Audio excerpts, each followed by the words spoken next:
Formateando la Historia. Hoy estamos con nuestra primera entrevista con el profe Enrique Troisi, licenciado en Sociología, profesor de la Unidad Curricular Educación, Sociedad y Cultura en el Instituto de Profesores Artigas, donde estudiamos con nuestro querido amigo Hansel.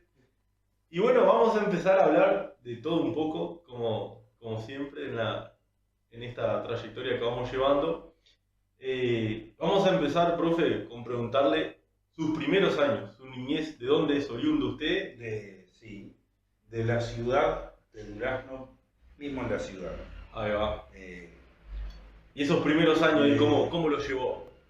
Impecable, siempre muy callejero. Mi madre era maestra, yo siempre estaba con actividad, yo me crié un poco, siempre con alguna madre sustituta. Claro, por tener una que me grabó, que después me quedó madre, reparación de madre, porque era de esas madres que nunca discutiste, que siempre te llevaste bien, que siendo chiquito se mudó a Montevideo con la familia y yo me venía y no me quería volver. Claro. Chico. Y bueno, pero bien en Durazno. Siempre jugando al fútbol, ahí va, atrás de los caballos de carrera de mis tíos, y bueno, y en eso. ¿Hincha de? Peñarol, así. Bueno, ahí es una cuestión, la única religión que profeso. Muy bien. Pero bien, tengo grandes recuerdos, siempre con muchos vínculos con primos, maternos y paternos, por los dos lados. Ahí va, perfecto. De quedarme... ¿Hombre de campo o de ciudad, profe? De ciudad, pero con los vínculos que es el lugar donde vivo ahora, con la chacra de mis abuelos maternos, nieto de dos horticultores, de origen italiano, los dos. Uno italiano, el otro hermano e hijo. Perfecto. Y bueno, el vínculo mío con el campo no es el vínculo, siempre no es del gaucho, del paisano, es de los inmigrantes italianos, de horticultura, claro, de ver a mi abuelo materno, que es donde yo iba, es donde vivo ahora. Sí. Eso de los italianos, los caballos de carrera, es como una cuestión distinta, granjero. Claro. Acá en Río Grande do Sul pasa mucho eso, que hay mucha gente que es de campo, pero que no es jinete. Sí. Ni de profesión ni de ocupación, se dedican a cultivar la tierra. Yo la chacra, la parte que la dividimos ahora con primos, herederos, digamos. El objetivo último eran mis caballos de carrera, que todavía sobreviven 4. Claro. Pero era para que tuvieran su lugar, y mi vínculo son con los caballos de carrera. Con caballos de carrera. Muy bien. Sí, es mi pasión. Ahora estoy un poco alejado. Como todo. Pero digo, sí. ¿Y la sociología, profe, en qué momento entra en su vida? Si hubo alguna persona que lo inspiró, si hubo algún suceso, o cómo apareció la sociología. ¿Cómo llegué a eso?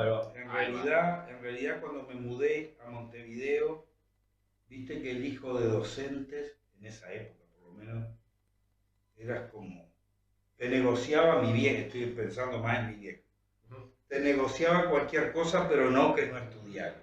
Sí. Yo me vine a laburar en realidad, a una casa de unos familiares, que son también como familia, y empecé a estudiar Derecho. En realidad primero di examen de admisión, porque era cuando la dictadura, todavía al final ahí. En la Facultad de Psicología lo perdí, y entré en Sociología, que estaba en la calle Rodó, pero era una carrera que, como siempre, tiene mucho vínculo con la militancia de izquierda. Claro. No estaba reconocido el título de ahí. La carrera, sí, digamos, claro. Paralela. Y ahí me anoto en Derecho, entro en Derecho, y ahí absorbe la Facultad de Derecho al Instituto de Sociología, y ahí seguí con las dos, y después me di cuenta que el Derecho, no me iba mal. Llegué a la mitad del Derecho y no. Lo mío es más desestructurado, no son las leyes. Claro, ahí va. Entonces, bueno, digamos que como le pasa a todo joven del interior, a mí incluso me pasó, y yo soy una generación bastante más alejada de la suya, la falta de estructuras y de propuesta educativa del interior. Sí, te tenés que venir. Te terminaba migrando por mirar a la ciudad, a Montevideo, más que nada. Ahora hay las universidades de la UTEC, por ejemplo, que han llegado. Han llegado también a Salto, a Paysandú y cosas raras, ¿no? Claro. El Uruguay es macrocefálico. Sí, sí, y Uruguay que es chiquitito. En Montevideo y... Sí, no hay más nada. Bueno, ya eso lo habíamos hablado, creo que en una clase lo hablamos, yo decía, pa, en Cuba, siendo como es Cuba, pero bueno, también hay que entender lo que era Cuba antes del año 59, sí. Y ahí tenés universidades en todas las regiones del país. En todos lados. Desde Pinar del Río hasta Santiago de Cuba. Claro. Tienes universidades, campos universitarios. Imagínate lo que es que, por ejemplo, los institutos donde nosotros estudiamos no hay en todos lados. No, porque está en Montevideo, después tenés en Atlántida, Pando, y después arrancan los CERP. Es diferente, tienen otro sistema. Claro, que son como que por 2 años, ¿no? Los CERP son por 2 años. No, son 4. Son 4 lugares. Eso fue una buena creación, porque ¿qué pasó? Yo cuando la maestría algo que ver con eso tuvo, porque era por qué elegía la carrera docente. Claro.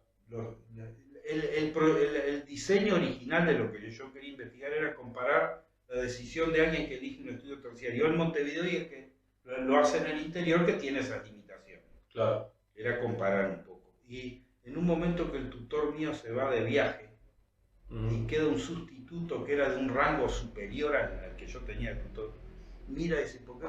Dice, para que quiero hablar con vos en un taller de tesis. Yo dije, qué macana me debo hablar. Quedé frío y me corrí un sudor frío. Ay, ¿ahora qué hice? ¿Qué hice? Dice, tu trabajo, a ver si me acuerdo, es tal y tal, comparar Montevideo con el interior. Sí, porque vos das clases, te doy en el IFD de Durango. Ahí vamos, claro. Sí, bla, bla, bla. Dice, ¿por qué no hablas con el tutor tuyo cuando vuelva y lo convences? Y haces solo el interior, a ver por qué la eligen. Y la verdad que si no me das, digo, mucho mejor, ¿no? Claro. Más sencillo, es una cosa que la haces solo, además. Sí, sí. Si no me da ese pique, hasta ahora estoy con la tesis. Hasta ahora andaba en la vuelta. Sí, sí, sí. Porque es como el cuello de botella de las maestrías y el trabajo de tesis, ¿no? Claro. Me acuerdo de la clase inaugural de esos docentes que te quedan siempre. Grabado. Extraordinario. Dijo que ahí salvadores de exámenes son ustedes, porque están acá porque han salvado. Claro. El tema va a ser la tesis. El primer día vayan pensando, a nosotros nos parecía loco eso, pero tenía razón. Claro, tal cual. Yo creo que incluso nosotros como profesores tendríamos que tener. Sí, tendríamos que tener una porque tesis. Salvar exámenes si estás en un nivel... Cualquiera salva. Sí, además digo, ya tenés una trayectoria. Sí. Lo nuestro creo que nos condiciona un poco el tema de la didáctica. Sí. De tener que, bueno, ir practicando cómo dar las clases y todo eso. Pero es una materia. Yo sigo extrapolándolo, ¿no? Porque sí, claro. Pero cuando yo lo pasé en Cuba, el profesorado, hacíamos tesis. El profesorado en Cuba hacía tesis. Bueno, no sé por qué lo extraño acá con eso, ¿no? Como que no llega, los reconocen como acto a nivel terciario, pero no sí. a... Los maestros hacen un ensayo. Que yo siempre soy tutor, ahora tengo como 4 en Durango, que se reciben con un ensayo. Pero es un ensayo. Sí. Nosotros acá acreditando, con la acreditación ya es suficiente. Pero bueno, es un poco. Y ahora creo que después con el transcurso de los años, lo tengo que decir porque es como homenaje a los que vos crees que te dieron tanto. Yo creo que si algo entiendo de sociología, cosa que hay que demostrarlo siempre, pero supongamos que algo entiendo, es gracias a un maestro francés que lo conocí después del grado, que es Bourdieu. Siempre lo estoy nombrando. Sin duda. Y es como una fuente inagotable de sociología como de verdad. Claro. Siempre tiene conexión y cables a tierra y lo encontrás en la vida cotidiana, conceptos de Bourdieu. Que era formado en filosofía primero, etnólogo después y sociólogo al final. Enólogo. Etnólogo. Porque estudian la genealogía. Yo siempre pensando en el vino. Bueno, enólogo. Vos sabés que en lugar de originario, tengo unos amigos que tienen bodegas ya, que me dicen que el Tanat es del Béarn francés, de la región de Bourdieu. Digo, tengo que ir ahí. Sí, dando cosas tremendas, ¿no? Sí. Bueno, ya que lo trajo usted, profe, solito, a Bourdieu y a Bourdieu de la sociología, la pregunta que le vamos a hacer ahora es ¿qué área de la sociología a usted le apasiona más y cómo la relaciona a esa área con el contexto actual que vivimos en Uruguay? Y ahí usted toma cualquier parte del contexto. La que más... En realidad, por mi vocación, si es que existe, la cosa que hay que también se puede discutir. Muy subjetivo. Primero, y muy de Bourdieu también eso. viste que la pregunta, yo hago como que estamos cuando en las clases, que les adivino lo que hay atrás de la pregunta. Vos pensaste áreas, me parece, tomando como división de actividades de la vida real del mundo, y que cada actividad, por ejemplo el deporte, la cultura, hay sociología. Y en realidad Bourdieu combate muchísimo eso. Claro. Porque en realidad, digo, eso es una división de lo real que existe en la realidad, que hay distintos campos, diría Bourdieu, Claro. pero que no son objetos. Ese campo no es en sí mismo un objeto que te esté esperando a vos desde la sociología para que lo estudies. Lo tenés que construir. Y el construir es preguntarle algo distinto a algo que se venía investigando. Claro, Pues un distinto cuestionamiento a ese aspecto que querés tomar, sí. Pero que no que no tiene que ver con divisiones naturales del mundo. De la realidad, digamos. De la realidad. Ahí va. No tiene que ver. No, es decir,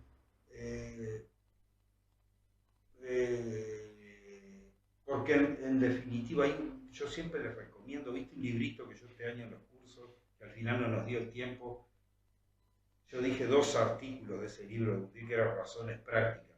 Hay un anexo donde Bourdieu analiza el concepto de familia y te empieza a mostrar cómo desde el Estado se empieza a construir la idea de familia nuclear, del padre, la madre, los 2 hijos, pero cómo son construcciones que tienen que ver con la legislación, con la psicología, con la sociología, que van definiendo algo que si vos, ¿desde cuándo existe eso? Ustedes que son de historia, es relativamente reciente, porque uno piensa, es natural, la familia es el núcleo de la sociedad, mentira. No, claro, por mentira. Incluso eso se podría llevar capaz a las implementaciones de los primeros códigos civiles.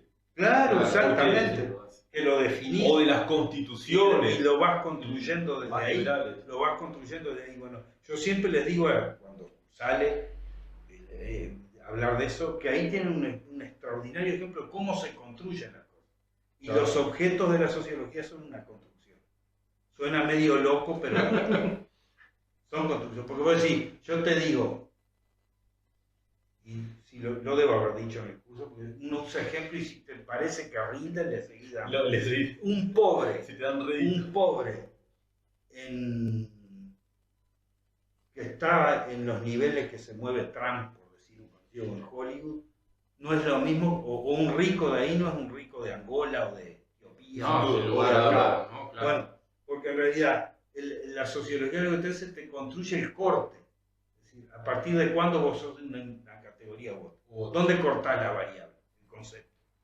¿Cuándo pasás a ser pobre o dejás de ser rico o al revés? ¿Dónde está el corte? No es como la fiebre, que también lo uso. Que si el nene se siente mal, ¿qué querés ver? El 37. Claro. Ese es el corte. Pero eso está definido por la biología. En la pobreza no. Porque si nosotros vamos a Etiopía o a Angola, así que somos pobres, los tipos te dicen que están locos. Tienen salud, comen, van a estudiar, tienen una mesa, agua potable, saneamiento. Creo que teniendo todas esas cosas eres parte del 8% de la población. Claro. Que tiene todo. Incluso hay esa... Pero entonces entendés cómo se construye eso. Sí. Y hay incluso, con el advenimiento de las redes sociales, hay un discursito de eso que dice, si tenés una moneda en tu billetera, un techo de dormir, agua, un plato de comida, sos parte de la oligarquía mundial. Ahí va, de la élite del mundo. Sí. Tenemos millones de personas en África, por ejemplo, que no lo tienen. No tienen. Agua no tienen. No, ni siquiera saben lo que es ver un agua así, un vaso con agua. No, y si vos le decís que cuando vas al baño cagás en agua potable no pueden creer. No te lo pueden creer. ¿Cómo que hacen defecando dentro del agua? No, claro, agua que se puede tomar. Tal cual. Bueno, profe, ya que no... Y bueno, la sociología fue medio de rebote, me gusta. Sí. Porque es más desestructurada. Se nota. Sí. ¿Y qué papel cree usted que cumple la sociología en un mundo como el nuestro? Hubiera empezado la entrevista con una frase que no me la acuerdo de memoria, pero casi. Un librito buenazo de Bourdieu.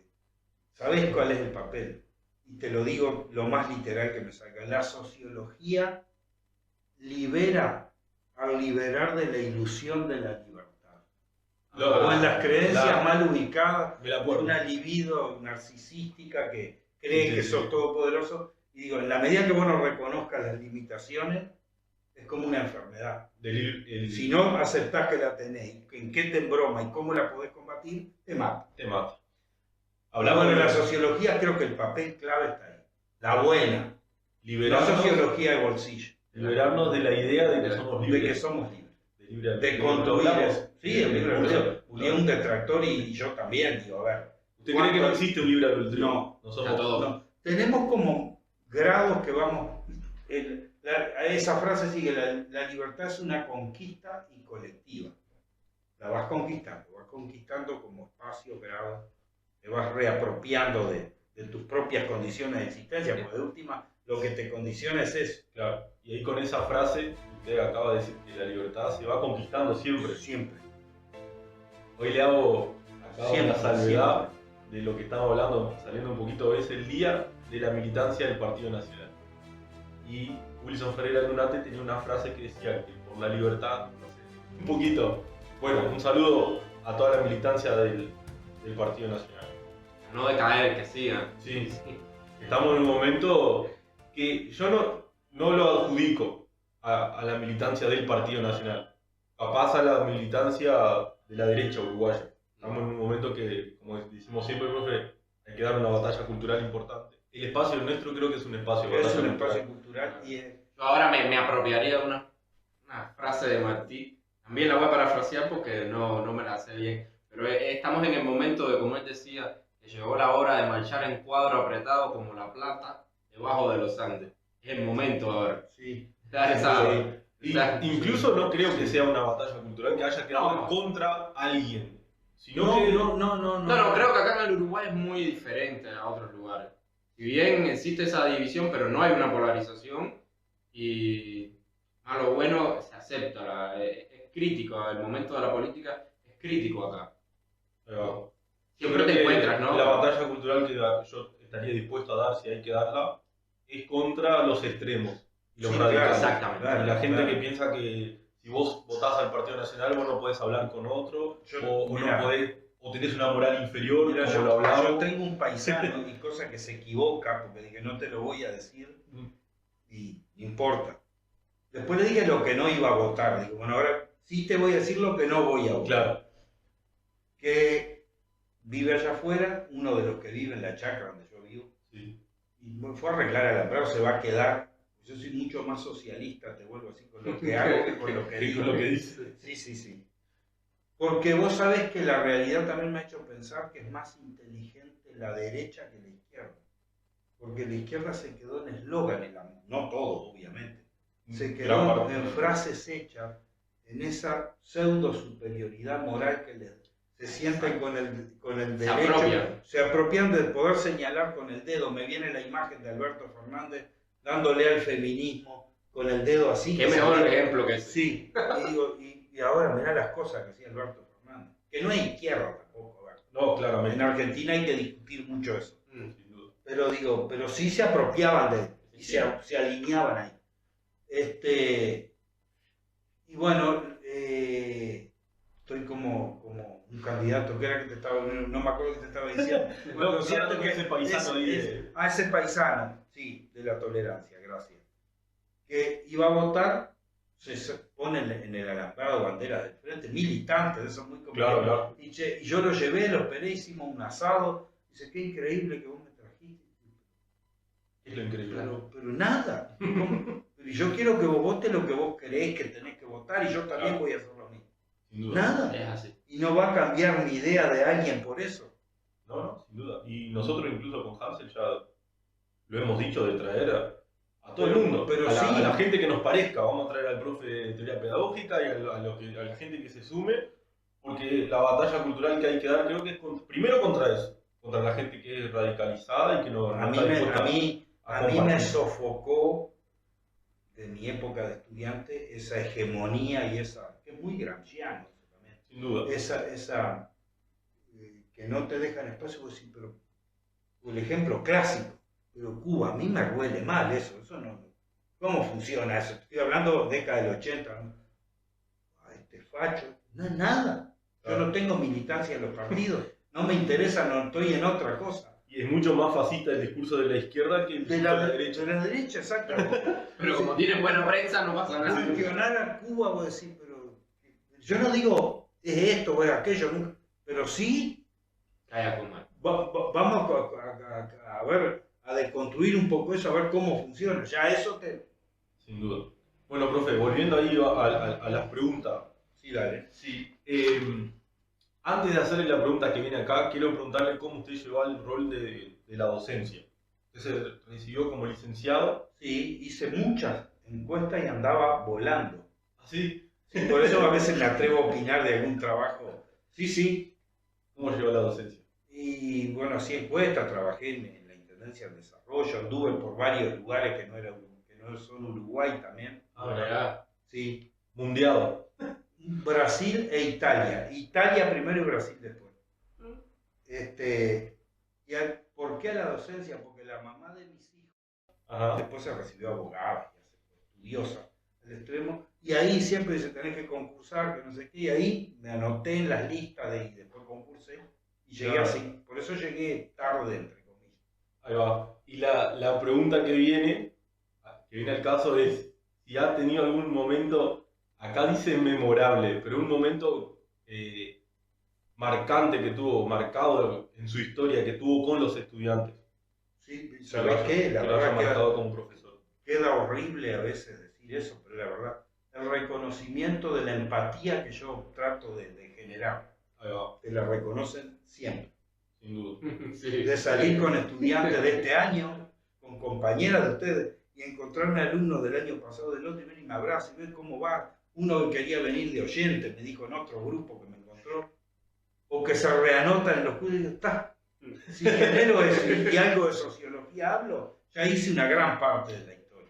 Claro, sin duda, porque ahí para los que no lo conocen al profe, es verdad lo que dice, porque, bueno, por eso lo invitamos a este espacio.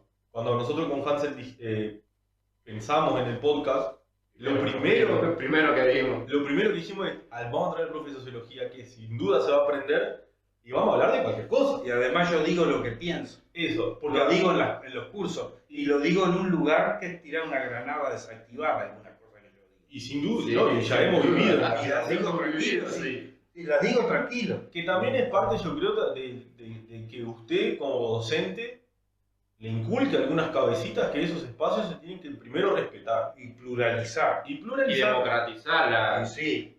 Nosotros, el instituto nuestro es reconocido en Uruguay por ser la cuna de la izquierda más radical que hay en Uruguay. Que vos sabés que yo tengo juicios muy ácidos con esas posturas. Pero profe, si usted ahora, antes de la elección, el día de la veda, el día anterior a la veda, el IPA se ocupó. Sí. Claro. Y la ocupación del IPA era del sindicato de profesores de formación docente, y una de los motivos de la ocupación era apoyar al sí a la reforma. Y el cierre de candidatura también. Claro, el cierre de la campaña. El cierre de la campaña. Era eso. Entonces usted dice, pero ¿cómo? ¿Una institución laica? Claro, no debería eso. Usted va y la ocupa por un fin político. Sí. Entonces... Que la actividad docente es política es esencialmente. Sí, es hacer política. Pero no político partidario. Exactamente, claro. Ahí está cuando pasas esa fina línea. Claro, muy finita. De dejar de ser político partidario. A mí me agradecen mucho también, ¿sabes qué? Siempre, todos los estudiantes, que algunos con los que discutís conceptos. Sí. Que yo, que no corresponde, pero además parece mentira tener que explicar eso. Lo interrumpo, nunca tuvo represalias. No, pero claro, que jamás, pero a ver, pero un reconocimiento al trabajo intelectual de la gente y punto. Claro. Y me parece que la función, eso es la sociología, de cómo yo la entiendo, pero no reproducir dogmas. Mirá que, a ver, no estoy hablando tampoco. Desestructurar. Es la ciencia develadora por excelencia. Claro. el manto que recubre la realidad, que la legitima, pues, pero será así, ese velo, por eso de velador. Tal cual. No, incluso en la primera clase que tuvimos con ustedes, Hansel, bueno, te dijo, bueno, ahora vamos a debatir y tiró un tema, reventó. Aquello era una locura, claro. Después, como dijo Susana, en la última clase, nosotros maduramos como grupo de personas, no como grupo de clase, como grupo humano, maduramos. Aprender a convivir con opiniones. Exactamente. Cuando yo escuché ciertos conceptos en esa clase, yo decía, no puedo creer que estoy en el 2024 y todavía escucho estas cosas. Hay gente que piensa así. Y sin duda ellos habrán pensado lo mismo de mí. No puede ser que estemos en 2024 y son un tarado que diga estas cosas. Voy a salirme de Uruguay porque en realidad lo pienso más de mirar programas periodísticos argentinos. Y una vez otro pensador extraordinario, que tengo muchas cosas, también le vas pescando a través también de Bourdieu, pero que es Nietzsche. Dice, un día le preguntan a Nietzsche, ¿viste? Platón, el idealismo original en la filosofía griega, toda la metafísica que surge ahí, esa manera binaria de pensar que dio debate filosófico, inspiró. Yo creo que todo el constructivismo actual es más tributario de Platón y es como la venganza de Platón con Aristóteles, entre comillas, la venganza, ¿no? Claro. Es como revirtió ese aristotelismo que duró milenios. Sí. Un poco como la sociología, toda la deconstrucción de conceptos, la desnaturalización del sexo, de todo lo de la raza, todas las minorías son la venganza nuestra, las ciencias sociales, la sociología, contra la biología. Claro. Conceptos que se originaban en la biología, ahora se los dimos vuelta. Y cuesta mucho revertir eso para los del otro lado. Y bueno, todo lo que originó Platón, principalmente la metafísica, ese pensamiento binario, siempre entender la realidad como en dos polos. Cielo, tierra, alma, cuerpo, bien, mal, lindo, feo. Que eso, decía Heidegger, hay que dinamitar todas las metafísicas occidentales porque en realidad se inventaron por el miedo a asumir la finitud de la existencia, de que te vas a morir y después de la muerte no hay más nada. No hay nada. Te van a fumar algunos. Sí, punto. Vas a crecer como uno y te vas a fumar. Pero, ¿por qué eso de la metafísica y del platonismo? Cuando a Nietzsche le preguntan qué era el cristianismo, yo le tiré un concepto, una bomba que me hago cargo. Dice Nietzsche, es platonismo para pobres. ¡Opa! Genial. Y a raíz de eso, se lo robo a Bourdieu y a Nietzsche, mirando algún discurso en Argentina, el proyecto nacional y popular, unos chorros, unos delincuentes, pero el delincuente dejalo, no me estoy refiriendo, al tipo seguidor, sí, digo, en realidad hay ciertas versiones del izquierdismo latinoamericano que es platonismo, y voy a usar un término argentino, para cabezas de terno. Porque no hay otra forma de entender eso. Porque no puede haber alguna figura reconocida. Pues, vos defender eso. Claro. Es lo último que... Sí. Es lo último que les importa la causa popular y la... Tal cual. Sin duda. Bueno, sí, hay tema ahí, ¿no? Hay tema social, entraría todo ahí, la sociología, la psicología, porque es raro, ¿no? Es raro cómo personas pueden defender a personas que tienen que saber, claro. Indefendible. Por ejemplo, si usted hoy... No, que acá es distinto. Esta charla no es tres media como que muy bien llevada, porque pensamos los tres muy parecidos. Claro. Pero cuando hoy escuchaba, por ejemplo, el programa de La Pecera de Nacho Álvarez, decía, hablaba sobre Venezuela y sobre Maduro, cómo el tipo fraudó las elecciones y cómo salió olímpicamente, ¿no? Tranquilo, el tipo sigue el presidente de Venezuela. Claro.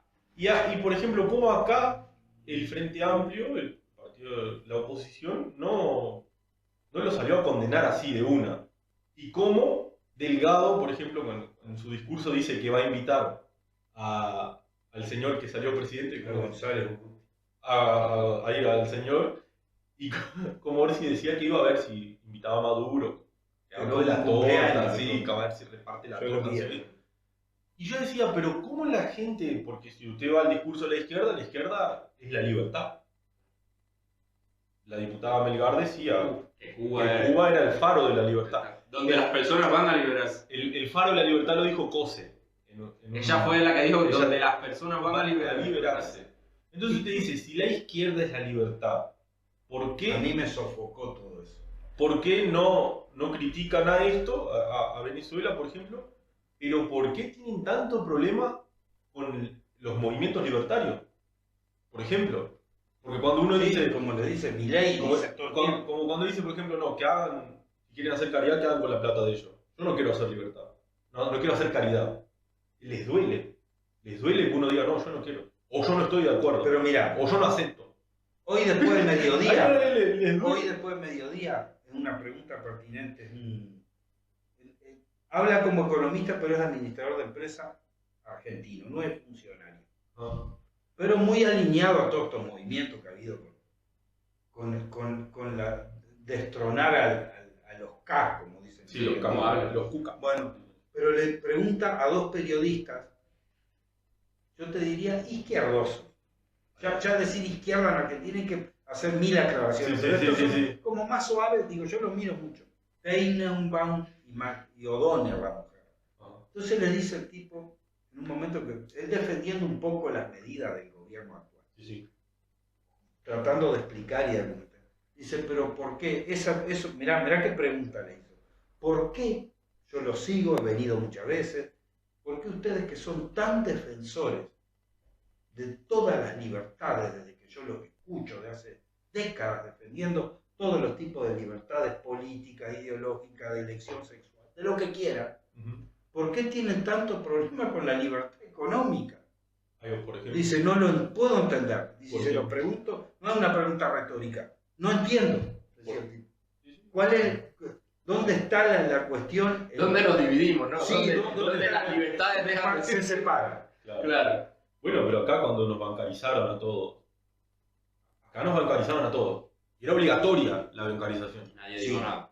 Y cuando se promulgó la LUC y la LUC tiró abajo la bancarización obligatoria, ellos la quisieron derogar. Querían que siguiéramos hasta la bancarización. Y cuando escuchás al Pacha Sánchez ahora que habla de la SAFAP, nacionalizar, al tipo parece que la palabra ¿Vos sabés, le da miedo. ¿Vos sabés los porcentajes de la SAFAP? ¿Sabés la retención? ¿A quién pertenecen? 51% al Banco República, claro, 32% al Banco de Seguro y 12% al propio BPS. Y hay un piquito que queda que eligió, yo elegí a República. Claro.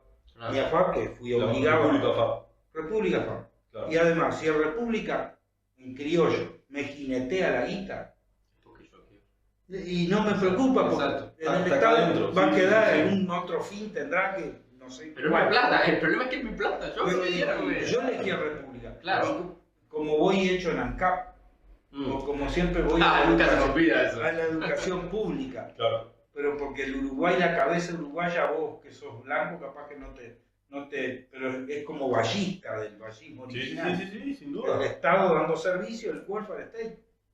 Claro. Cuando en el mundo se instaló en la década del 50 eso, en Uruguay en 1900 y poco empezó Valle con eso.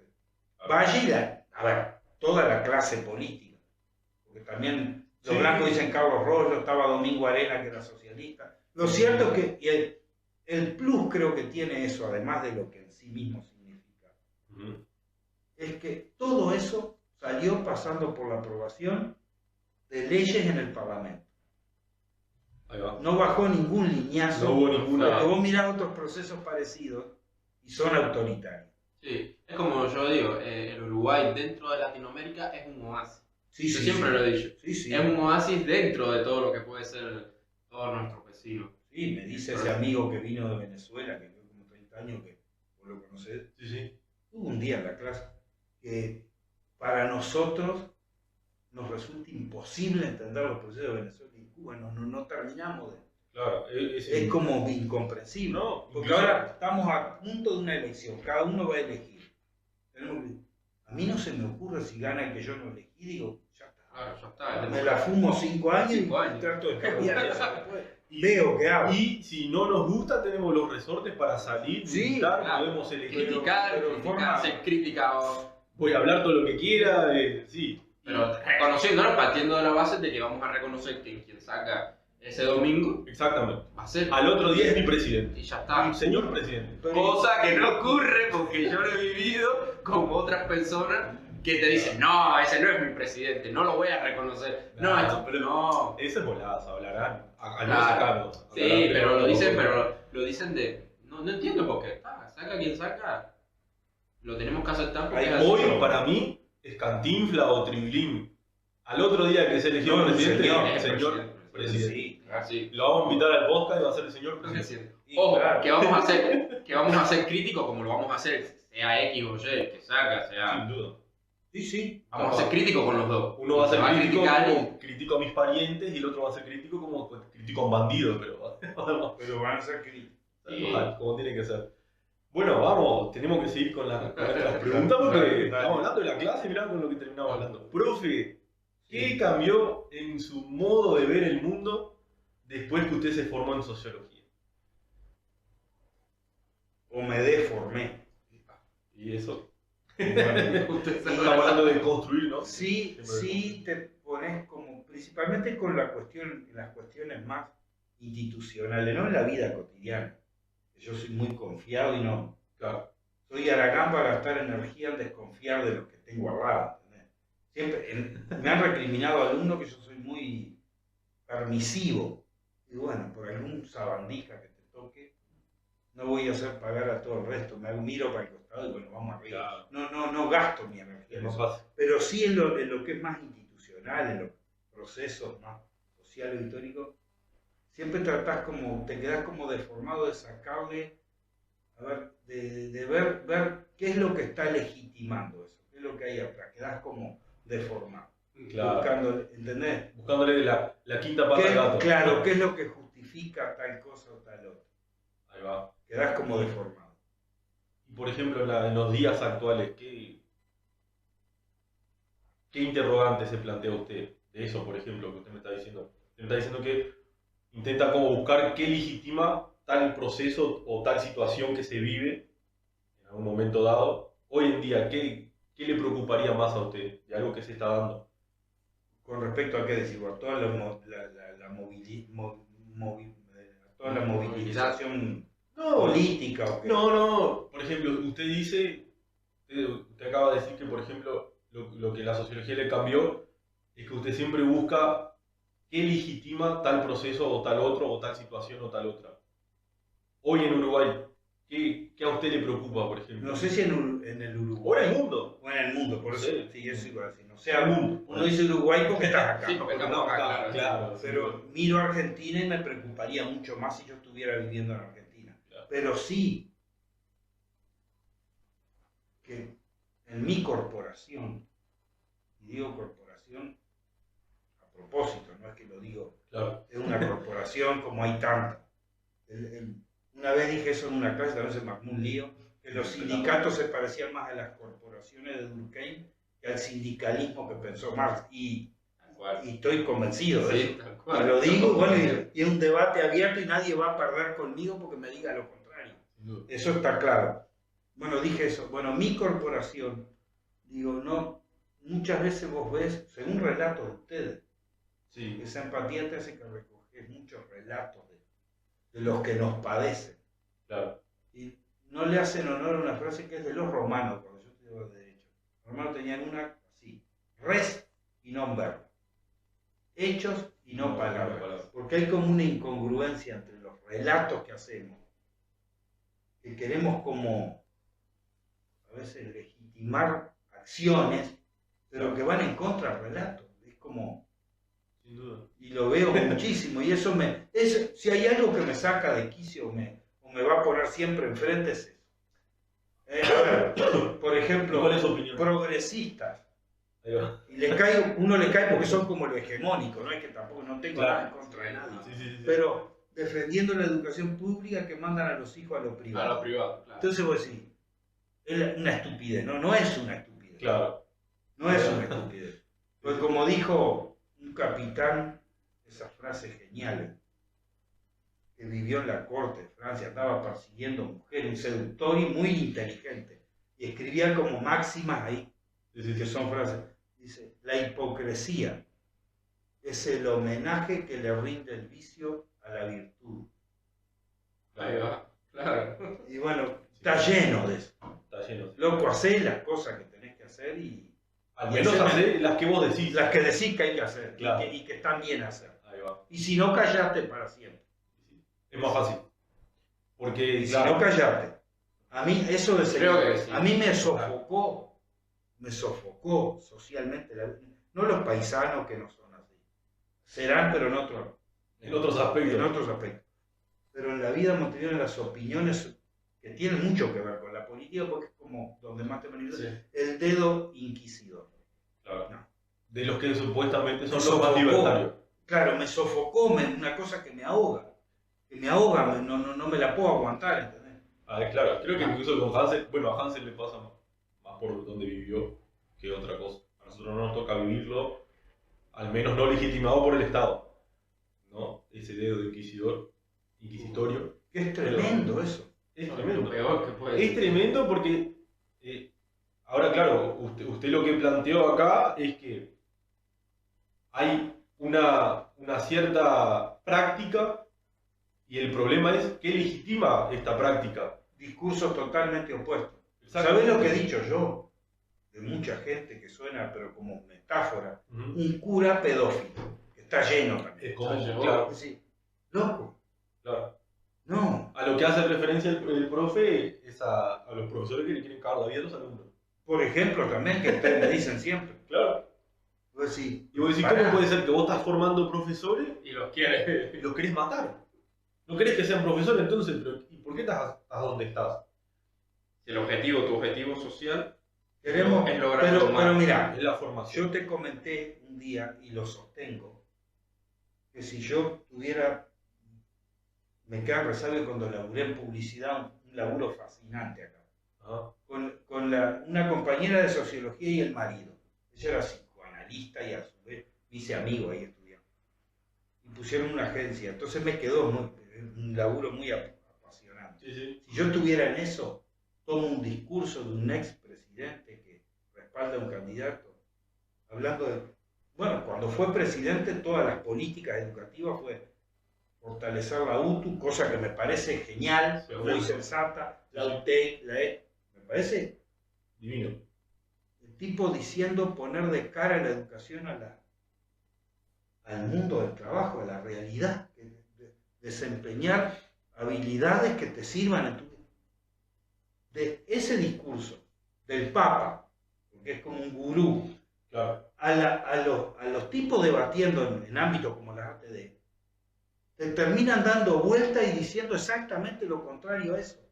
Porque no hubo mejor propaganda a lo que hizo este gobierno, que me importa un comino, porque no formo parte de nada de eso. Claro. Pero digo, que ese discurso de ese ex presidente, ¿cómo dan el salto y terminan diciendo que educar por competencia es una porquería, que tenemos que formar ciudadanos críticos, que se autodeterminen? Y en la plaza que yo me tragaba la pregunta porque no me quiero pelear. Hay claro. momentos que no querés dar batalla. No, sin duda. Pero ¿estamos formando eso? Lo estamos haciendo. ¿Lo estamos haciendo? Entonces, un gran mal endémico de la educación es comparar lo que tenés siempre con el deber ser. Esa dualidad kantiana. Sí. El debe ser. No existe. Claro. Es lo que hay valor, dijo el filósofo Alberto Kessman. Es lo que hay. Bueno, y con lo que hay tenés que, digo... Es verdad. Siempre... Y yo estoy convencido, se lo digo y no lo digo por demagogia, siempre jodo, yo no soy candidato a nada ni quiero que me sigan en nada. Pero, ¿de dónde sale la idea, que es ultra conservadora, como muchos eslóganes de los que venimos hablando, de que los estudiantes de ahora son peores que los estudiantes? Claro. ¿De dónde sale eso? Los tiempos pasados fueron mejores. ¿De dónde se enojó una compañera ¿cómo conmigo? Se genera esa? Se enojó una compañera conmigo el día del último debate de la clase, pero sale del café. Sale del café. Fue muy buen aporte ese tuyo. No sale de otro lado. Pero sí. Es como dice... Es como la temperatura real y la sensación térmica. Claro. Eso es sensación térmica. Es sensación térmica, porque como dice Brailovsky, cuando en las 7 vidas de la pedagogía, o o para qué sirve la pedagogía. El tipo dice, cuando en un café se juntan dos amigos y uno le dice al otro no, porque los profesores de ahora no enseñan. Enseñaban los profesores de antes. Yo tenía ese, sí. Yo nunca. Ese sí. O los gurises de ahora no quieren nada. Yo les pongo este ejemplo. Eso es de café. No lo podés llevar al aula. Pero de café no resisten ni una medición, ni un número. Claro. Yo nunca tuve en mi vida en Durano, tuve algunos buenos igual, extraordinarios algunos. Sí. Nunca tuve un profesor formado en algún lugar, alguna maestra que daba alguna materia en el liceo. Y después tipos que se anotaban, no sé ni cómo eran las listas. Claro. Dictadura, yo entré en el año de la orientalidad, imagínate. Si ya venían en caída libre, la dictadura la desarticuló del todo. La prepotencia, todos los procesos prepotentes terminan destruyendo las cosas. De izquierda y derecha. Sí, no tiene. No hay. Igual. De lo que se autodenominan de izquierda o derecha, porque habría que deconstruir eso, a ver. Siempre digo, armar un set de indicadores, llevarlo a esa sociología mucho más empírica, que a veces sirve cuando tenés la vigilancia epistemológica que tenés que tener.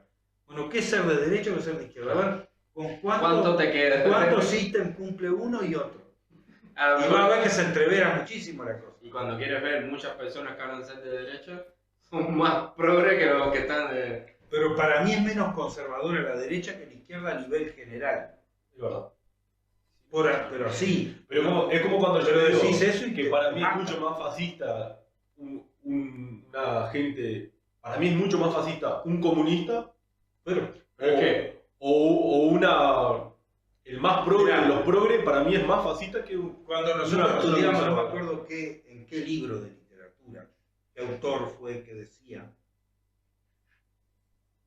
Dice, el fascismo no es impedir de decir, es obligar a decir. Exactamente. Y es esa sensación en algunos ambientes donde uno se mueve, que tenés que profesar la fe o mentir, o irte. O el chinchulín. Sí, está genial ese audio, porque sintetiza una cosa que le pasa a todo el mundo. A mí me pasó en ambientes que, ¿sabés dónde empezás a unir? Eso es platonismo para cabeza de termo, me parece bien. ¿Sabes dónde? Cuando a mí me mandaban obligado de una casa, porque mi vieja se volvió un poco más devota de grande. Cuando yo era chico era laburo, hijo de inmigrantes, claro. El origen italiano del sur, católico, pero mi abuelo era mucho más práctico que los hijos y que mi vieja. Entonces, yo estaba Cristo ahí arriba de la cama, pero era como hay un florero. Sí, pero no estoy hablando, no estoy queriendo, es como funcionaba. Sí. Me mandan para la comunión, a clases de catecismo. Y yo sábado de tarde, yo delirando con los pingos de carril, los partidos de fútbol en el barrio, o en la casa de un primo que armaba, o en otro campito, que te matabas ahí. Y tenía que vestirme, bañarme, ir. Y era como que, ¿viste que te hablan en otro idioma? Si ¿de qué me hablan? Entonces, de otra realidad. Sensación en algún ambiente politizado, dogmático, en que anduve, que salía y decía, ¿pero qué es esto? ¿De qué me están hablando? Claro. ¿De qué realidad me hablan estos tipos? ¿Dónde están? ¿Dónde vivís? Claro. Bienvenido al mundo real, como dijo un senador medio conservador que ni lo vamos a nombrar. Es verdad. Pero me daba la misma sensación ese dogmatismo. Si algo me dejó la sociología, es de construir. No me vengan con dogmas. Claro. Sí, los detesto. Cualquiera. Hay mire el ejemplo que le voy a dar. Hay una obra, no sé cómo se le llama, porque yo no soy muy adepto al carnaval, me encanta. Si yo tengo las murgas, a mí me encantan. Me parece una manifestación cultural de una creatividad aparte. Genial. Si usaran ese intelecto para volcarlo a la política y a lo que tienen que hacer en la política, no habría rival para la izquierda en Uruguay. Lamentablemente, es como te dice, hay gente que tiene que ser más progresista con lo que hace que con lo que dice que hace, o que va a hacer. O que hay que hacer. O que hay que hacer, exactamente. Pero hay una obra de la Catalina, no sé, alguien me va a corregir, que se llama Un día de julio, y en Un día de julio cuentan la historia de Julio, que es medio esquizofrénico, medio loco, pero es un genio, es un loco que es un genio, que vive con su madre en una casa en Pocitos que después se prende Y hay una parte que es un cuplé, que supongo yo que se llamará cuplé, donde habla de los dogmas. Y dice, lo más peligroso del mundo son los baldes. Porque Julio decía que había encontrado un balde y la madre le dice, eso es peligrosísimo. Porque donde se te ponga en la cabeza, no ves nada, no sentís nada. Y decía, lo más peligroso del mundo son los baldes. Que es lo más peligroso que hay. Es lo más peligroso. Y bueno, nosotros nos encontramos con muchos baldes. Yo me formé en ciencias sociales. Imagínense. Además, ¿por qué querés algunos autores? Y de nuevo mi amigo querido Bourdieu. Dice, los buenos sentimientos hacen pésima sociología. Una cosa es la solución del tema de otro. Y te voy a terminar con una frase que tiene que ver con eso. Lo último que voy a decir también de ese amigo, maestro. ¿No? Pero no es cuestión de buenos sentimientos, es bueno tenerlos. Sí. Yo creo que los tengo, además. Yo me alineo ahí siempre. Por eso también hoy persiguiendo una que me entregue el segundo trabajo que descubrí, porque yo llevo los ríos que no me lo ha hecho, y no la quiero mandar a comprar. Hoy pues y me encuentro con ex alumnas de este año, alumnas todavía hasta mañana, que es la última clase. Y hasta que cierre, me dice una, pero muy afectuosamente, que me llevo como con usted. Digo, profe, no los persiga más, yo sería mucho más intolerante que vos. Ya sé, ya lo sé perfecto eso. Claramente. Pero digo, ¿por qué está la idea? Digo, me tomo ese trabajo que me jode un poco, prefiero hablar todo el tiempo ahí en las clases y discutir, que es parte del oficio.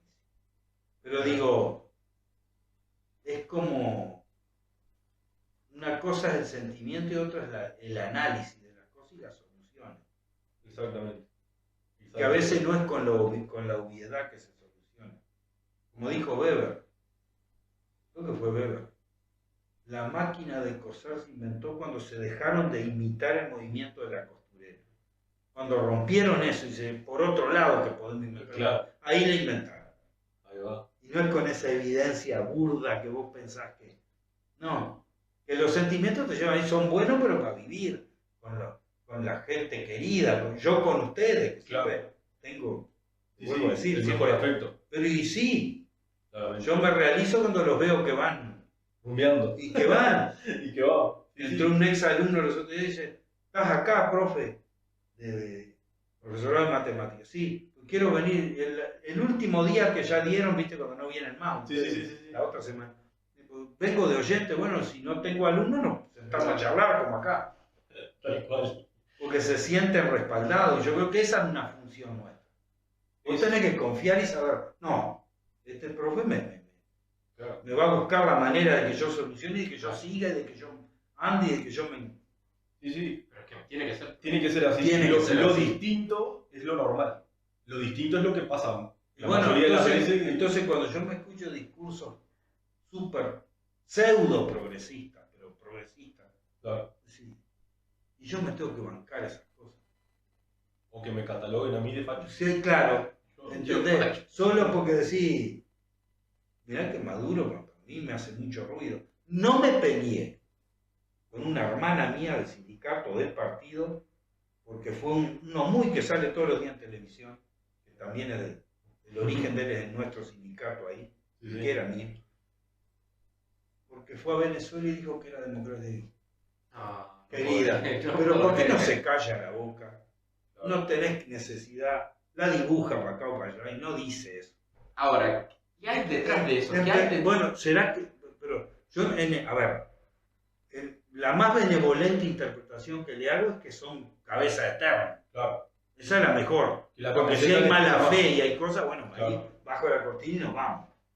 Y tengo que pensar como pasa en Venezuela, que están ahí o en Argentina, para afanarse todo. Pues, ahora vuelvo yo, y vuelvo a citar a Martí, últimamente llevo citando mucho, pero es que tiene, cuando vos lo lees te das cuenta de muchas cosas. Martí tiene otra frase, y la cita, y cuando él está en el exilio, y dice, cuando un pueblo entero emigra, sus gobernantes sobran, y no hay mejor prueba irrefutable, no hay algo que sea más irrefutable, que ver tantos cubanos y tantos venezolanos fuera de su país. Montado en un tronco. Claro, en lo que sea. Venís acá y no sabés ni a dónde venís. ¿Cómo vos vas a decir que hay democracia en un país o que este país tiene libertad cuando todo el país está saliendo de ahí. Pero tanto, ¿por qué reivindicar eso? ¿Por qué tener que alinearte en eso? Yo no quiero, ¿entendés? A mí... Yo no hago, te lo juro, siempre digo lo mismo. Con alguna propiedad privada que tengo, no hago eso en cosas que vas al Código Civil y podés destruirla, romperla, no me acuerdo ahora la definición de propiedad privada, pero es potestad absoluta tuya y hacer lo que... No hago con mis cosas eso y esto hace con las cosas del Estado, del pueblo, pero ¿de qué me hablan? Tanta dificultad para analizar eso. Mirá que hay amigos que no te hablan más después. Ah, no. Sí, como tengo otros que pensamos y mirá, tengo que saludar el cumpleaños de la esposa de uno. Hoy me olvidé de mandarlo. Bueno, acá está. Ahora le mando. Igual de todas formas, Mirela Melón, el sobrenombre, hoy cumple. Ahí está. Pero se le mando ahora le mando el mensaje. Para ella. Que transitó por varios lugares ahora está más junto a vos, que era el origen de ella. Sí. Pero estuvo en la vereda enfrente y volvió. Pero es raro, a mí eso me... saliendo... Pero siguiendo ahí no podés pensar, ¿entendés? Porque siendo Uruguay como es, porque partimos de la base, siendo Uruguay como es. Yo creo que ese es el problema. A mí, ese es el problema. Tanta libertad que podrán hacer. Ese es el problema. Que en Uruguay acá, y yo ya lo he dicho en su clase y lo hablé con Hansel también, el problema que hay en Venezuela, el problema que hay en Cuba, acá se terminó cuando el amigo Aparicio Saravia se murió en Mazoyer. El 10 de septiembre de 1904 se terminó el problema de la coparticipación y de las minorías. Y a partir de ahí el Uruguay avanzó, bueno, se modificó la constitución 2 veces para que las minorías tuvieran total participación. ¿Sí? Y fuera proporcional la representatividad del Estado del caudal de voto que vos tenés. Pero como te lo dicen las definiciones más, no sé si filosóficas, pero la democracia es convivir con las minorías y que las minorías tengan voz. Y eso terminó hace 120 años. Cuando uno escucha a Micaela Melgar, por ejemplo, decir que en Cuba la gente va a libertarse. A mí me cuesta entender también, por ejemplo, viste el conflicto lamentable, horrible, no, todos están mal ahí en ese escenario, en Medio Oriente. Sí. De verdad que yo preguntaría, no voy a decir lo que está haciendo Israel está bien, a mí ¿qué tengo que ver? Claro que usted no estudió ni nada. No tengo nada que ver. Pero sí, mi pregunta es, ¿cómo haces? Vos sacás que es Israel, ponés que es cualquier país. Vos gobierno, rompen el muro, vienen, degüellan embarazada, le pegan un tiro al feto, todo eso, capaz que tienen sus razones. Digo, no quiero entrar. Digo, pero ¿cómo haces con eso? Digo, ¿qué tenés que hacer? Sentás y decir, perdonen que le ocupé el territorio, que es lo que parece que... Claro. Pero digo, pero vos frente a ese hecho... No, respondes con violencia también. Bueno, pero ¿sabés lo que me asombra? Las condenas, que siempre son para un lado solo. Claro. Obvian el hecho originario ese. Claro. ¿Cómo haces con eso? Yo vengo, te pego 40 piñas y pretendo que vos me vas a mandar un ramo de flores. A ver si se me va la rabia. Pero es esa cosa rara de esa buena propaganda que tienen siempre, porque para nadie es un secreto que jamás no es un grupo que tú digas, vos está luchando activamente desde una posición pasiva contra algo que está mal hecho sin entrar a debatir en un lugar donde de verdad nosotros no podemos hablar mucho porque no sabemos muy bien, de que no es de ahora, estamos hablando de siglos, de siglos donde en un tiempo Israel no fue lo que era y ellos eran los que tenían que salir de ahí, claro, ¿no? Pero bueno, vos decís, este grupo no lucha cívicamente. No. Estamos hablando de que... No. Y te tapas los ojos cuando ellos hacen algo, pero cuando el otro... Claro, se te desvela la realidad. Es como un día en un grupo de una lista muy mira, dice, el narcogobierno por el gobierno nuestro. A su vez defendían a Maduro. Yo dije, pero ¿cómo ver narcogobierno acá?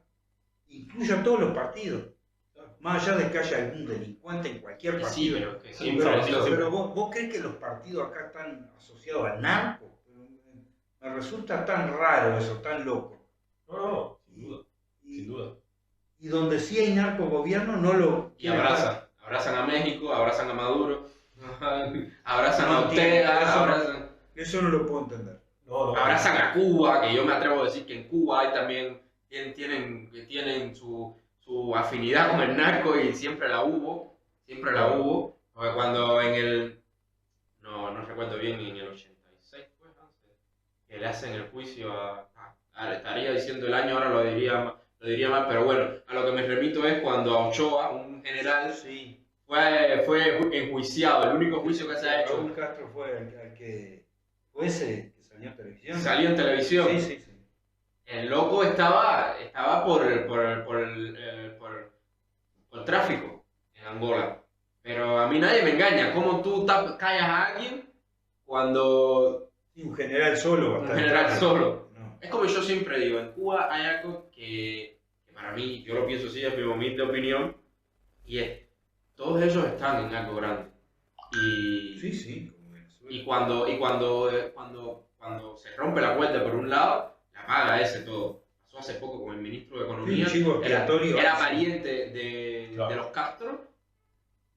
Le encontraron cuentas, empresas fantasmas en no sé qué lado, no sé qué, tuvo que asumir él. Se quedó sin nada, prácticamente. Marchó. Pero acá, vamos a la vecina orilla. ¿Sabés lo que me asombra?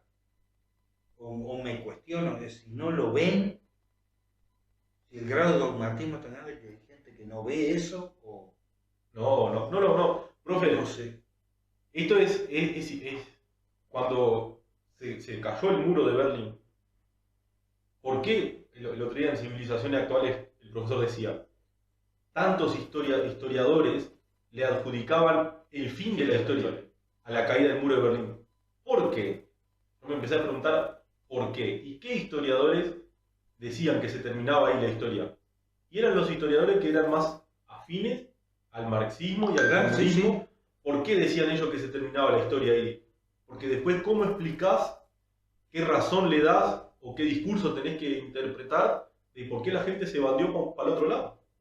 ¿Por qué la gente...? Es como esa frase tan así popular, ¿no? Cuando se cayó el muro, ¿hacia dónde corrieron las personas? Entonces, ¿cómo vos como historiador marxista, ¿no? Marxista no te digo del estructuralismo, de explicación de la historia, pero sino marxista, de la afiliación ideológica, ¿cómo explicás? Entonces tenés que decir que se terminó la historia y que nada más va a pasar después. Mirá, porque se cayó el muro de Berlín. A mí me asombra. Eso tiene, mirá, hay un divulgador de filosofía reconocido. Cuando va a hablar de Marx, dice, yo creo que lo comenté ahí. Dice que hay dos formas de entenderlo.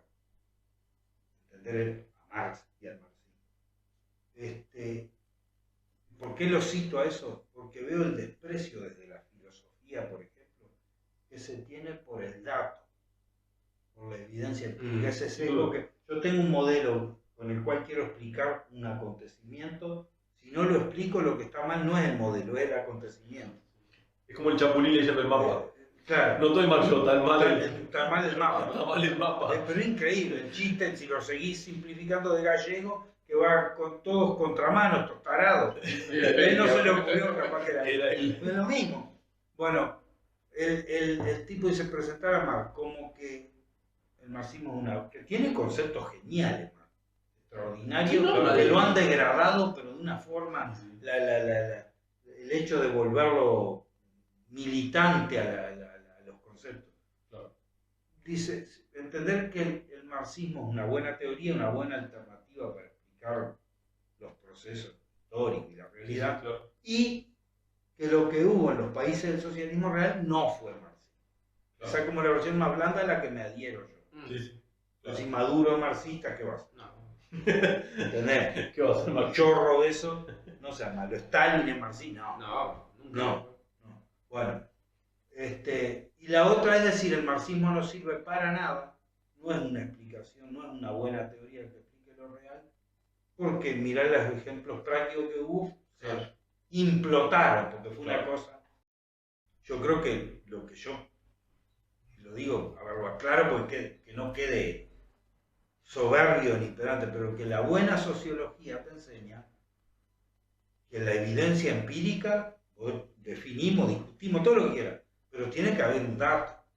Vos no podés construir sobre un invento, sobre o o de espaldas a los datos. A la realidad. Claro. Sí, nosotros cuando hablamos de política siempre, por ejemplo, dicen, porque Bolsonaro, hablando de Brasil, ¿no? Por ejemplo, que Bolsonaro era racista, misógino, machista, ciclista, todos los cistas que haya, sí, todos los sismos. Claro. Y el tipo agarró un Brasil que venía de haber echado a la presidenta por un impeachment, entregó a Brasil con crecimiento económico, con menor tasa de homicidio. Bueno, un país encaminado, ¿no? Y lo vuelven a elegir a Lula. Acá en Argentina pasó con Macri. El tipo sacó de un lado, sacó del otro crecimiento económico de nuevo, cayó Alberto Fernández de nuevo. Y fue necesario, un mal necesario para que hoy esté... Bueno, que tampoco es santo de mi devoción Milei, pero... No, sí. Ojo, pero la inflación, la viene bajando la inflación del tipo. Yo decía siempre, que la gente me decía cuando hablaba de ese tema, no, porque Milei no es una opción, está loco, esas cosas, ¿no? A ese punto. Y yo siempre decía, ojo con lo que hablan. El hombre sabe, es el hombre inteligente. Es muy inteligente, sabe lo que habla porque estudia eso. No estamos hablando de que te está explicando cómo va a mejorar la economía porque él sabe. Sin duda. Y detener a esto que estamos viendo, a los Kirchner, a todos los que vienen por todos estos cucas, como dicen yo allá, prefiero tener un loco. Prefiero tener un loco que no sé cómo va a venir, pero diferente a lo que van a hacer, va a ser. Pero, sin embargo, hoy se lo está demostrando al pueblo. Se lo está demostrando a todo el mundo. De que el mal no... El nombre ahora tuvo un lío con Aerolíneas. El nombre del proyecto nacional y popular. 7 de cada 10 niños nacen por debajo de la línea de pobreza. Están en Argentina. Bien. Viajes en primera, los propios pilotos de Aerolíneas, no sé cuántos. Claro. Eso no es el nombre. Sacámele todas esas declaraciones y hacelo si querés. Sí. Yo qué sé, ¿entendés? Yo tendré mi juicio después. Claramente. Pero a que me digan algunas cosas y hagan exactamente al revés, ahí doy batalla. Esa no me la llevo, ¿entendés? Eso es lo que me da genio a mí es eso. Y lo podemos llevar acá también. Vos ves a todos, y no es por hablar mal, ¿no? Pero es una crítica y me parece que es constructiva, es de que, y tocamos a Frente Amplio porque es lo que toca, pero vos ves a todos los que defienden y apoyan a Frente Amplio, defendiendo gente que dicen ser pueblo y no lo son. Pero Hansel, también Fernando Marguerite, ¿se acuerda del panelista de Esta Boca es Mía? Sí, el veterano. Sí. Ese tipo le preguntó a José López del sindicato del INAU, dijo, pero ¿cómo vos me venís a hablar de hambre? Me venís a hablar de pobreza, porque creo que más violento que todo fue el discurso que se llevó adelante en estos 5 años. Sí, tal cual. ¿Ah? Y con la LUC decían que iba a haber privatización de la educación, gatillo fácil en la policía, desalojos por todos lados. Desalojos express. Yo me acuerdo de eso. Yo trabajo, están en la oficina inmobiliaria mía y yo nunca desalojé a nadie por la LUC. O que te iban a quitar tus derechos a huelga, porque claro, se le dio la opción de la persona, que es lógico y entendible, de que si vos no puedes parar, aunque seas el tipo que más apoye lo que están haciendo la gente, pero tu casa necesita ese dinero, yo no paro. No me puedes obligar a parar. Pero, claro, y José López en ese momento hablaba de hambre, no sé qué. Decía, pero usted en joyas, en reloj, en ropa, trae más de $1.000 puesto arriba. Y acá no es nada. No, claro. Y acá lo tiro como un ejemplo burdo que es conocido por la gente porque mira, Esta Boca es Mía. En Argentina son multimillonarios. En Argentina los tipos le sacan plata las prepagas que son del mutualismo. Claro. Le sacan plata de ahí directamente. Por eso el Marra que es de Milei. Sí, Ramiro Marra. Le dice que vos le robás a la gente. Les dice en la cara, aparte. Vos le robás a la gente. Si vos le estás sacando plata a la gente. Directamente. Compulsivamente. Claro. Tenían el Estado al servicio de una oligarquía. Total. Era para unos pocos nada más. Unos poquísimos. Ya fue. Y se vivió en la cuarentena, las fiestas que hacían. Le obligaban al pueblo a estar en cuarentena, no poder salir. Con el dedo así. Sí. Y después ellos salían a la luz. Pero acá no hay actores políticos así. No, pero acá habría que hacer la gente no sé, se lo tenés que meter boca abajo a la gente, de alguna manera lo tienen que ver. Porque, ¿cómo es libertad eso? Un tipo que se para en una conferencia de prensa a decir que va a meter preso a todo el que sale a laburar. ¿Y cómo es fascismo un presidente que decía no? Yo no lo puedo encerrar porque ¿con qué cara salgo yo a meter preso al tipo que vende torta frita en la esquina? Que necesita día a día. Que vive de eso. Porque la solución a eso es, yo te meto en tu casa, pero yo te tengo que pagar un sueldo o algo. Es de construir la que nos queda. De construir y desde un lugar sano, sin duda. Y con razones y, de nuevo, con un ejemplo que diga, que esté acorde con lo que vos haces, con lo que vos decís. Exactamente. Porque si yo digo esto y después mi ejemplo es opuesto, pero ahí nosotros vimos, creo que claro, yo ya mostré mi filiación política y saludé a la militancia, pero yo estoy seguro que como profesor de historia a mí me encantaría llegar a ser profesor de historia y más adelante continuar mis estudios. Dentro de 50 años, no, capaz no llego a los 50, dentro de 50 años, pero dentro de 30 años, yo voy a estar escribiendo que este gobierno fue uno de los mejores gobiernos de la historia del país. Por lo que le tocó vivir. Claro, también. Es pandemia, crisis hídrica. Hay un textito, ¿sabés qué me parece? Si uno tuviera que hacer una caricatura, una super reduccionismo que queda. Que la derecha quedó con eso de que te miran por arriba del hombro, que es lo que le cobran al presidente actual. Sí. Su origen y el gesto, lo gestual. Claro. Y la militancia izquierda, el resentimiento. El resentimiento. En el teléfono tengo una frase que se las leo, porque vale la pena de esos maestros que uno tiene. Digo, el resentimiento, cuando vos no te podés salir de ahí, no construís de ahí. No construís. Y el resentimiento, profe, pero acá, yo le mandé el otro día, nosotros estudiamos y tenemos como referente a Paulo Freire, que es un pedagogo brasileño. Claro. Y la pregunta, que incluso muchos estudiosos brasileños hacen, es ¿qué hizo por la pedagogía en Brasil, Paulo Freire? ¿Qué hizo? Porque en realidad él criticaba el modelo de educación bancaria. Lo que él proponía pedagógicamente, que incluso lo estudiamos acá como si fuera un gran hito, sí. Para mí es un modelo que no hace avanzar a nadie, porque él en realidad educaba analfabetos, ¿no? La educación. Claro, capaz que entendiéndolo de ahí. Claro, la educación para el oprimido, como es la obra de él, a mí me parece, ya el título es un resentimiento tan grande que tiene ese tipo. Porque ¿cómo la educación para el oprimido? Si vos estás educando a analfabetos, educación para los analfabetos tendría que llamarse. Ahí lo tenés. Vamos a leerlo. ¿Querés saber lo que es el resentimiento y cómo contamina todo? Bueno, antes bien, como sugirió Nietzsche, que fue quien acuñara el término, el resentimiento es el sentimiento de la persona que transforma un ser sociológicamente mutilado, soy pobre, soy negro, soy una mujer, soy impotente, en un modelo de excelencia humana, una realización electiva de la libertad, un devoir être, un deber ser, era eso, un deber ser, un factum erigido sobre una fascinación inconsciente con los dominantes. El resentimiento es la forma de miseria humana por excelencia. Es la peor cosa que el dominante impone al dominado. Es fascinación con el dominante. Es fascinación con el dominante. Sin duda. Es como la peor forma. Sin duda. La más miserable de todas. Porque vos estás ahí como que... Es verdad. Es verdad. Sí. Ahí tenés una. Bien nietzscheana, de Bourdieu. Bueno, como dices, ¿no?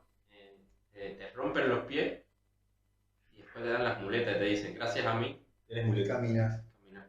Claro. Y vos lo seguís, no te das cuenta. Sí, claramente. Porque hay una frase, yo leí una frase y ahora no me acuerdo ni de quién es, pero leí una frase en las redes sociales estos días que dice, quitarle,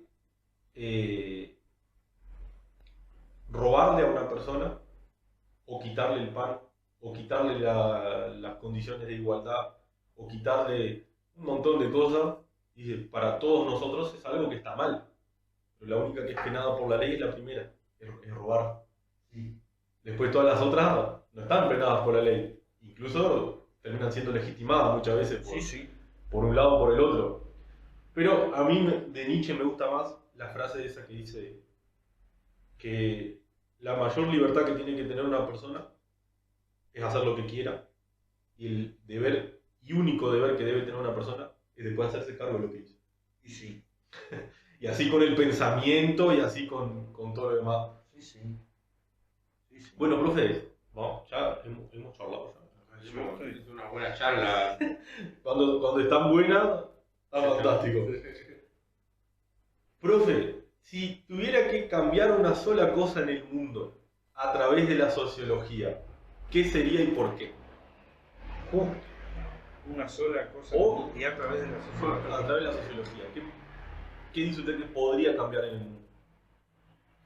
Y creo que tiene que ver siempre con lo mismo, con desarrollar, y es lo que yo intento hacer cuando en mi clase, el pensamiento crítico. Derrida, de construir. Claro. De construir mito. Te lo digo en criollo, dejarse de decir pelotudes. y tratar de analizar un poco, que cada uno construya, porque además también me enseñó otra sociología. Durkheim ya sabía eso, creo no, ya lo sabía. Vos no, tus construcciones más que tuyas son del lugar social desde donde vos las haces y del momento histórico de donde las haces, no son tuyas. Claro. El error no es tuyo ni el acierto es tuyo. Es ver la posición desde donde pensás, opinás o haces y ya sabés más o menos lo que podés hacer o lo que no. Entonces digo, pero poder manejarte con eso, porque si bien la vigilancia epistemológica, si bien vos no vas a cambiar las condiciones, pero sí ser consciente para qué lugar te están sesgando. De acuerdo, sí. Yo sé que desde mi lugar voy a tender a ver tal o cual cosa y tengo que saber que eso está jugando. Claro. Porque, a ver, no existe la objetividad, eso estamos de acuerdo. Sí, lo más que hay son acuerdos intersubjetivos. Bueno, vos ya el lugar desde donde miraste está limitando y vas a poder ver de determinada manera o determinadas cosas y otras no. En la historia se llama la subjetividad implicada, que es la que tenemos todos nosotros. Claro. Siempre lo más que podés hacer es aceptar, asimilar tu subjetividad. Y estar vigilante con para dónde va a ir tu sesgo. Porque, por ejemplo, en investigación, en estadística, a mí siempre me preguntaban cuando las encuestas, ¿y si te mienten? El tema que la aleatoriedad te garantiza que el sesgo es asistemático. ¿Qué quiere decir? Si vos me mentís por un lado, él me miente por el otro y se va compensando al azar. El tema del sesgo cuando es sistemático. Y el dogmatismo, el balde de la Catalina. Y los dogmas te hacen que el sesgo siempre va al mismo lado. Y terminan distorsionando los hechos. Sí. Paul Ricoeur, el historiador Paul Ricoeur decía que en la historia la subjetividad está implicada siempre. Siempre, en cualquier actividad nuestra. Porque en el último caso de toda la objetividad del ser más puro que haya, vos sos parte de la raza humana y estás estudiando seres humanos. Y claro, el problema, como decían, ¿quién fue que lo dijo? Que el tema es Weber, es como una interpretación en segundo grado, porque vos trabajás sobre interpretaciones de sí mismo que hacen las poblaciones, que hacen las personas. Porque el sujeto, el objeto de estudio de la historia es un sujeto. Es un sujeto y habla.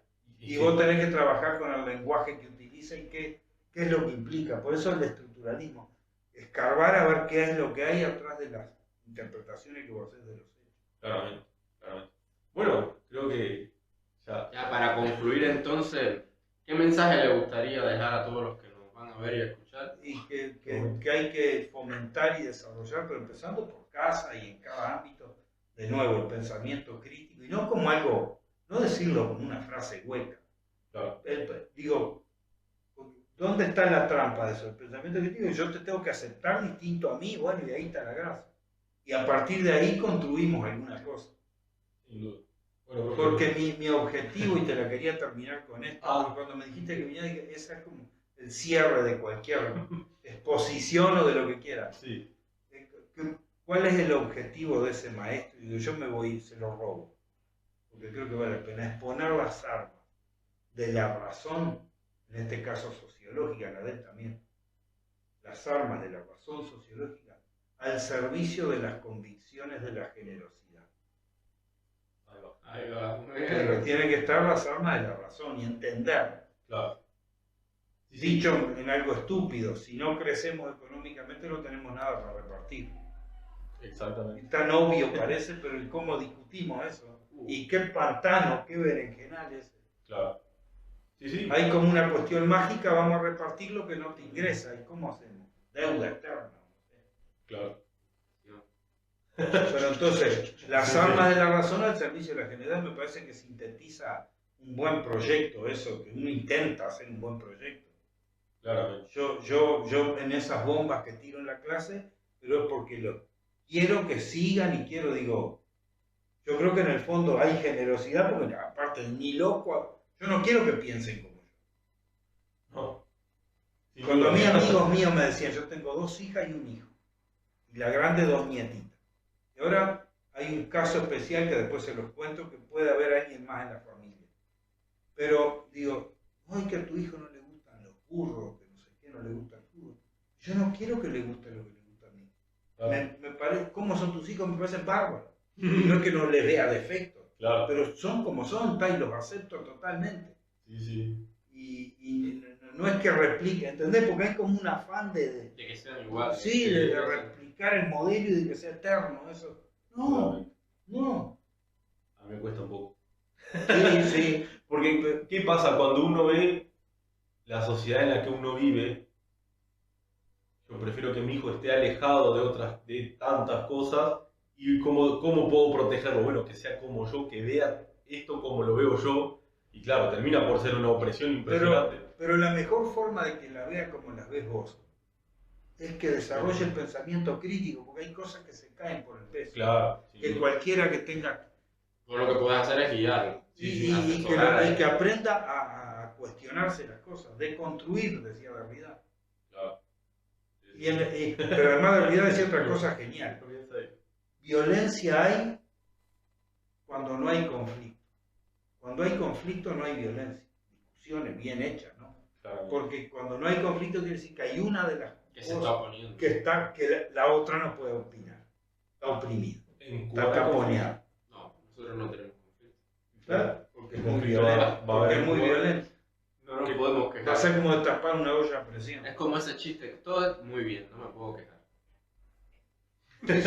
Sí, está. Muy bien, sí, no me puedo quejar. Por un placer enorme y siempre a la zona. Bueno. Y les agradezco el aguante en el curso y haberme traído acá, que yo encantado, como no. La verdad que sí, profe. Gracias a ustedes. Como dijimos al principio, fue la primera persona que pensamos, tipo, vamos a traer al profe, porque sabíamos que íbamos a tener esta instancia. Y una cosa garantida conmigo está. Yo no digo lo que no pienso. Ahí va.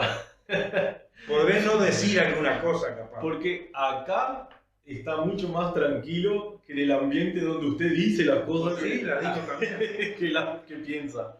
Y es complicado. Y creo que si yo tengo algo para aportar, a mí me encantaría que este espacio se replicara donde estudiamos nosotros.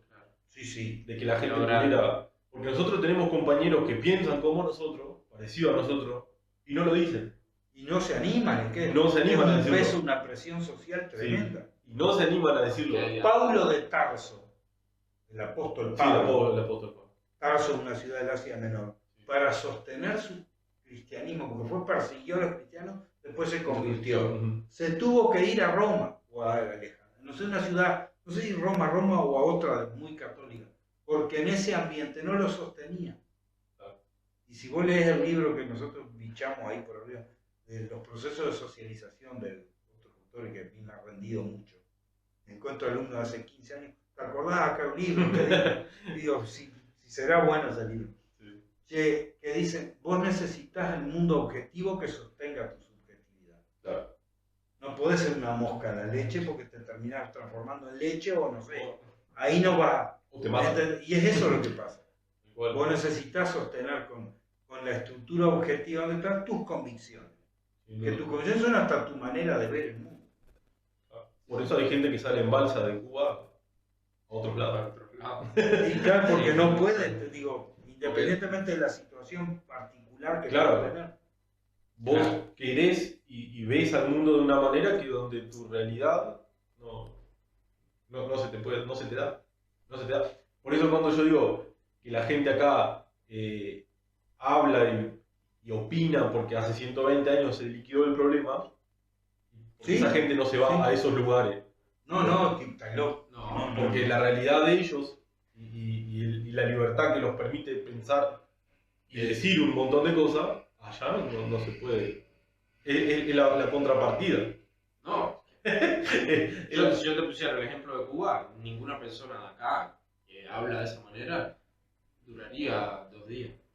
No puede, porque va a ser un choque tan grande, un choque cultural tan grande de no poder, no sé, de que te falte esto, el agua potable, claro. y vos acá estás adaptado a que podés expresarte y decir, ¿por qué no pasa a reclamar? Y te hagan así. No. Sí. No, ya. Decir, pero ¿y por qué? ¿Por cómo? No puedo. No. Bueno, y acá, cuando viste, yo digo el ejemplo de Micaela Melgar, pobre ya. Si llega a ver este podcast me voy a... Pero las veces que la han convencionado, si le pagaran $1 por las veces que la han convencionado, fuera multiplicario. Pero ella es diputada, o sea, es suplente de Gerardo Núñez. Y Gerardo Núñez, cuando asumió como diputado, fue al Parlamento con una remera con la bandera de Cuba. Y yo decía, esto es la mayor incongruencia que hay en la historia política uruguaya. Me vi un video, me vino bien, cuando volvió Rodney Arismendi en noviembre del 84. Así que hace 40 años del exilio, secretario general del partido, un buen teórico, dice que era. Yo tuve de vecina una hija de en ese edificio que estuvimos hablando. Acá en Cabelón. Vivía ahí. Porque un día me la encuentro tarde de la noche, ¿de dónde venís? No sé qué. Eso montevideano, yo entrando, ella nunca, una veterana, una señora mayor. De un homenaje a mi padre. Ah, mirá, ¿y quién era tu padre? De la intendencia que hicieron. Rodney Arismendi, no te puedo ver que vos sos hermana, ni me la nombre. Eso me quedó también. Claro. Que yo nunca vi el apellido de Arismendi, después miré y era Arismendi. Bueno, cuando vuelve Rodney, el discurso Germán Araujo, creo que era el que dirigía, ahí en la explanada. El discurso, el nombre, en ese momento era legítimo eso. El nombre, el movimiento popular defendiendo la libertad de la causa del pueblo. Sí, yo digo, en 40 años en lo que hemos quedado en eso. ¿Cómo? Porque digo, habría que mirarlo y decir, bueno, vamos a comparar las cosas. Claro, eso. Como con un discurso que se queda parado en el tiempo. Porque en aquel momento sí, la salida de la dictadura, todo eso tenía sentido. Y ahora es muy parecido. Pero por eso, a ver, ¿sobre qué realidad? Es como, por eso te digo, que pero ¿por qué pensás que te digo, si el modelo que yo tengo para explicar algo no lo explica, no puede estar mal la realidad, está mal el modelo. Claro. La realidad no es ni linda, eso hay uno. Yo perdí el preconcepto con la teoría, con la ciencia norteamericana, porque ese me quedó de mi formación. Los yanquis, no, ya. Pero con unos de Harvard, de metodología. El tipo dice que la realidad no es ni linda, ni fea, ni buena, ni mala, ni compleja, ni simple. Es la realidad. Simplemente es. Claro. Todo lo demás tiene que ver con la buena o mala explicación o lectura que vos leas. Si vos tenés una buena explicación, cualquier cosa se vuelve simple. Si no tenés una explicación, es complejo. Cae un rayo ahí enfrente. Para nosotros una tormenta eléctrica, ¿verdad? A ver, mi traen el celular, a ver hasta cuándo dura, de qué color es la alerta, y se resuelve ahí. Si tenés más dudas, llamás a uno de estos meteorólogos y que te dé una explicación. ¿No? Si fuera un no sé, el hombre del Cromañón. La diosa. Sí, yo que sé que puede ser. Sí, bueno, no es lo que es para nosotros, seguro. Claro. Lo que para un psicólogo, un psicoanalista es una epilepsia, una convulsión. Sí, eso puede ser una posesión. Claro, Es posesión demoníaca. Una posesión. Y están mirando lo mismo. Y están viendo la Porque misma. no existen, de ahí vamos a cerrar con el amigo Nietzsche. Vamos. La quería cerrar con Bourdieu, vamos con Nietzsche, que es tanto más grande. No existen los hechos, sino interpretaciones más interpretaciones hasta el infinito. Y vos después decís cuál es la mejor o la más sólida. Bueno, gente, gracias por todo. Por ahí nos quedamos. Porque si no, seguimos acá. Y eso que no hay un Tanakh. En realidad, en la próxima. El mío es Cabernet Sauvignon. Acá se lo dejamos a. El corte uruguayo, vos que sos de Cuba, Tanakh Merlot. Cuando el Merlot lo suaviza. Bueno, acá lo dejamos. Cualquiera que nos quiera. Que nos quiera regalar. Que nos quiera regalar un. O si Faisal nos quiere auspiciar. Auspiciar también, Faisal. Lo dejamos acá y en la próxima a lo mejor nos auspician y tenemos acá un Tanakh y lo estamos mostrando y tomando.